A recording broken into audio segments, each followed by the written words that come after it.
The tables were turned on the Prime Minister today, with Stephen Harper now the target of a national attack ad. The Premier of Newfoundland and Labrador says Harper broke a promise to his province, and Danny Williams isn't shy about buying space to say that.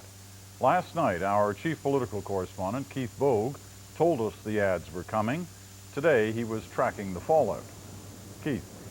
Peter, in his budget speech last week, Federal Finance Minister Jim Flaherty said the long, tiring, unproductive era of bickering between federal and provincial governments is over. Next time, he'll know better. Newfoundland Premier Danny Williams is never slow nor shy to stick his finger in the federal government's eye. He did it in spectacular fashion this morning, with big ads in newspapers across the country paid for by his government. The ads say that Prime Minister Stephen Harper has broken a promise to Newfoundland and Labrador, and it asks, if we can't accept at face value the promise of our Prime Minister, then who can? We didn't start this fight. They basically broke their promise, and that's what this is all about. What this is all about is what happens as oil makes Newfoundland richer. When are the equalization payments from the federal government to Newfoundland turned off? Williams thought he had a promise that Ottawa would turn off the equalization tap later rather than sooner. Now he believes it's going to be sooner rather than later, and that he's being betrayed by the Prime Minister. There are many sides to this complicated question.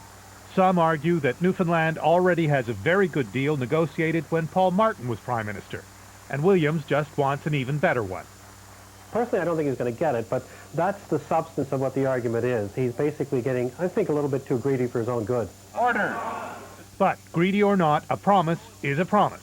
Or at least that's how the opposition sees it. Conservative Party literature in 2004 clearly stated that to put a cap on equalization would keep Newfoundland and Labrador a have-not province forever, unquote. Mr. Speaker, why are provinces as expendable as provinces? Even the NDP rushed to the defense of the Conservative Premier of Newfoundland. And now we have the Premier of Newfoundland and Labrador having to take out advertisements all over the media in order to condemn the broken promise.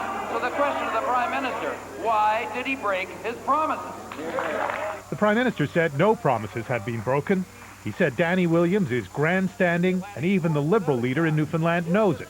What we're seeing is confrontation for the sake of confrontation. Mr. Speaker, I agree with Opposition Leader Reid in Newfoundland and Labrador, who says that this kind of confrontation is damaging the business investment climate in Newfoundland and Labrador. It's a safe bet that most Canadians don't care much for the ins and outs of equalization and how it all works for Newfoundland. But if the idea that this Prime Minister can't be trusted takes hold, that could be a problem for him. And Danny Williams knows that. Peter? All right, Keith, thank you. The CBC's Keith Bogue in Ottawa tonight.